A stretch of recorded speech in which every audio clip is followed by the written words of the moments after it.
We know that the regime is forcefully evicting people from the areas perceived to be flood-prone and riparian land. And such evacuations, whether mandatory or voluntary, must be done in a humane manner that respects human rights without causing further deaths. The reckless and reactionary strategy of the Kenya Kwanza regime has caused the death of a young boy by the name Ian Otieno.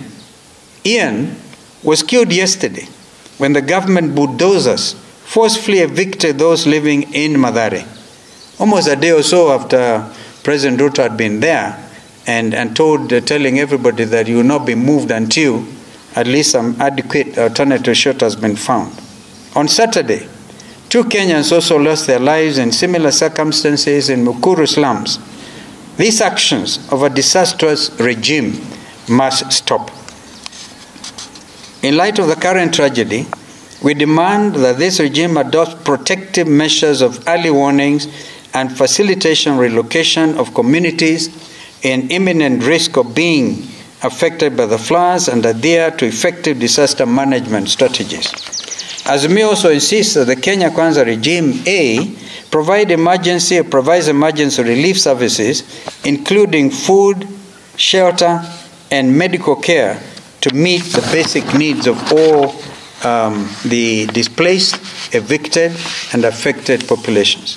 B, deliver assistance in rebuilding homes and infrastructure destroyed by the floods with an emphasis on sustainable development and disaster-resilient construction.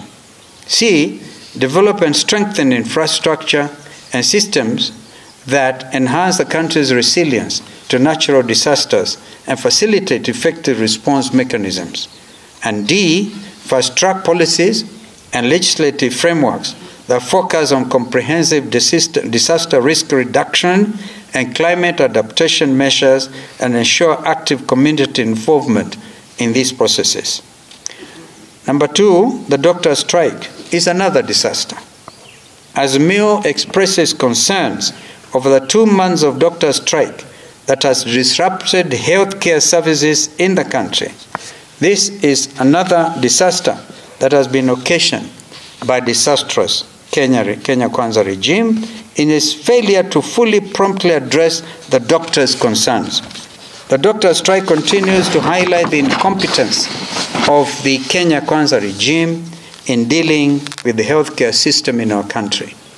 The response from the regime has not only been inadequate, but also completely out of touch with the reality facing the people. We note that the Labor and Relations Court has ordered the striking doctors and the government to reach an agreement within 48 hours, and I think time has been ticking. While we have seen the efforts by the doctors to end the strike, we are yet to see the commitment from the government side to do the same.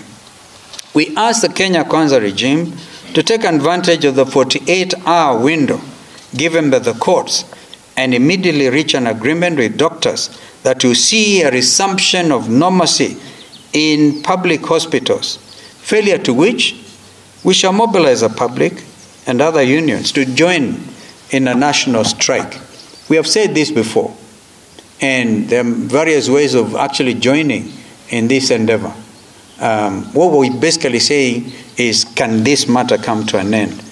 As a result of these floods, waterborne diseases are now, we've seen the headlines in the major newspapers today, problem with cholera in Tana River County and elsewhere, everywhere.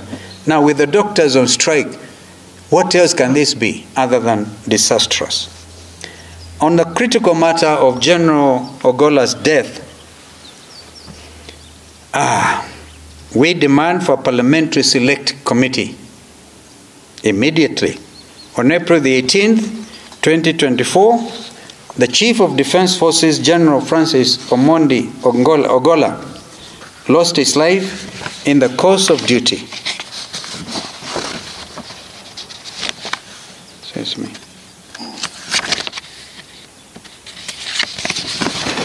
Together with 9 other gallant officers of KDF.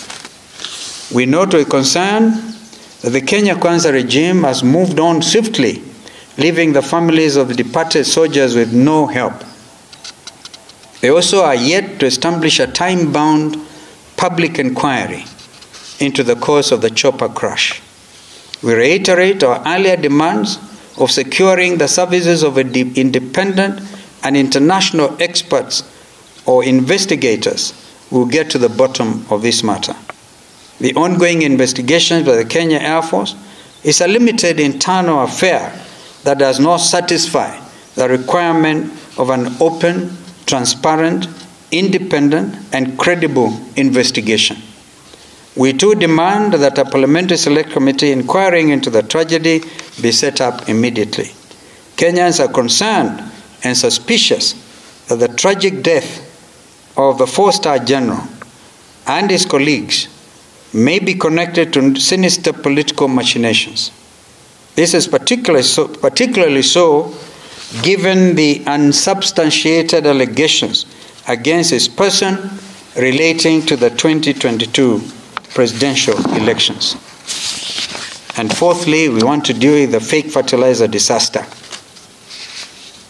As Azimio, we thank the 149 members of the National Assembly who voted to impeach the Cabinet Secretary for Agriculture and Livestock Development. We are aware that his impeachment trial is ongoing, with Parliament calling for a special sitting to deliberate on the Select Committee report on Monday the 13th.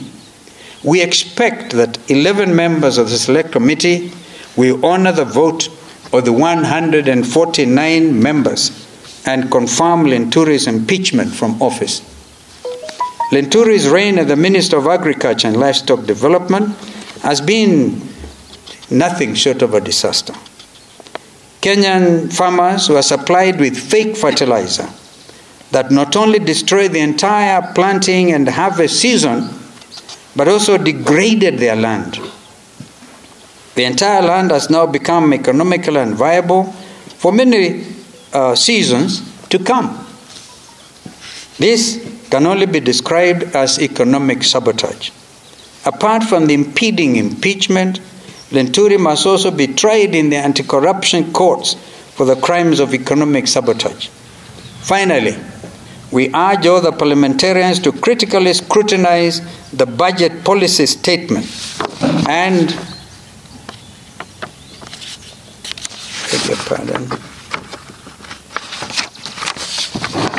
the coming Finance Bill 2024, which is bound to introduce a new wave of taxes with disastrous consequences for ordinary Kenyans who are already suffering from the current high cost of living.